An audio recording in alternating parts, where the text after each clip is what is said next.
Let's be honest, we can't blame this one on the coaching staff. I felt like the coaches went into the bye, fixed a lot of things on D, but the offense didn't show up today, and because of that, the Lions aren't going out of Dallas with a win. Let's talk about that and a little bit more in today's Lions Talk Live.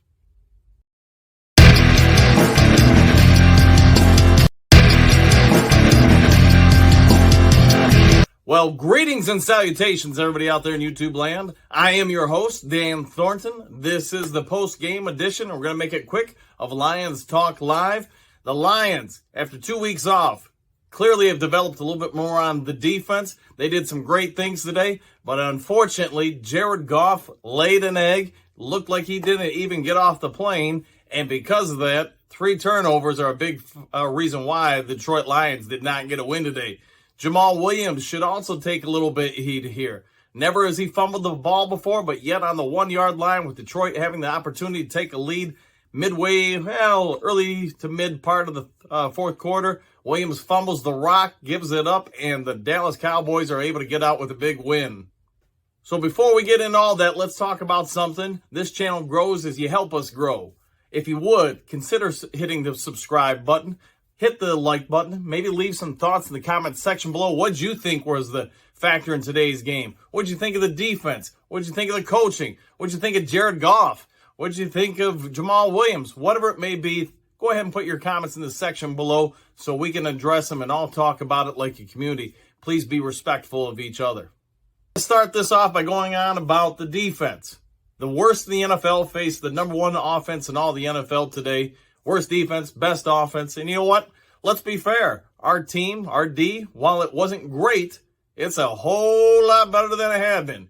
Adian Hutchinson hadn't had any sacks since the game against Washington where he set a team record with 3, all in a half, by the way. Today, he got pressure throughout most of the day. He recorded another 2 sacks. I thought he showed a lot of good promise, showed a lot of development, a lot more penetration with moves other than a bull rush move, as the Lions did what they talked about during the bye. They were going to move him back to what he did at Michigan with a 2-point stance. Let's also talk about his rookie counterpart, Joshua Pascal. I thought he looked great in the game against the run. I thought he did some good things with pressure against the pass. He got a little bit more snap counts than I thought he would, but either way, I thought the Lions showed they've got 2 ends that they can build around for the future of this defense. And that defense really held Dak Prescott and then the Cowboys offense at bay the majority of the game. It was only late in the game with turnovers from Goff that I thought the game ultimately got out of reach for us. Unfortunately for us, Goff is going to be here the rest of this year. He's going to really have to pick up his game like he did the first several games in order to stick around come 2023 and beyond. It's our hope that Goff can, because let's face it, we don't have to bring in a rookie quarterback and hope that he's better than Goff. Then we can spend more of our draft resources on other areas.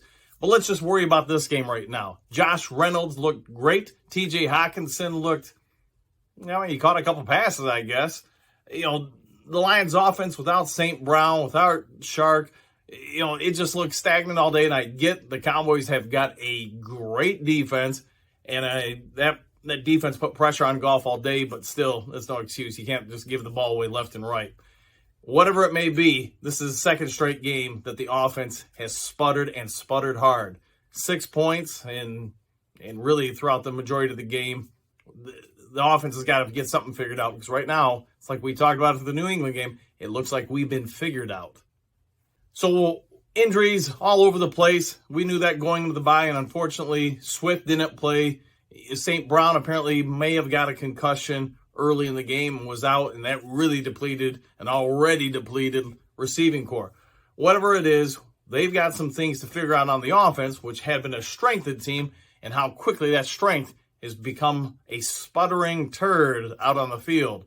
Let's be fair, whether you're going to put all the blame on the turnovers, whether you're going to put it on the OC, Goff, whatever it is, it's got to get figured out and figured out quick. This team clearly has some pieces and parts now, maybe on defense as well as offense. But if those pieces don't all come together, it doesn't matter. We're sticking to our prediction at the beginning of the season of 6 wins for this team. Yes, I believe there are 5 other wins on the board, but ultimately, it doesn't matter what we think. It's what the team goes and proves out on the field.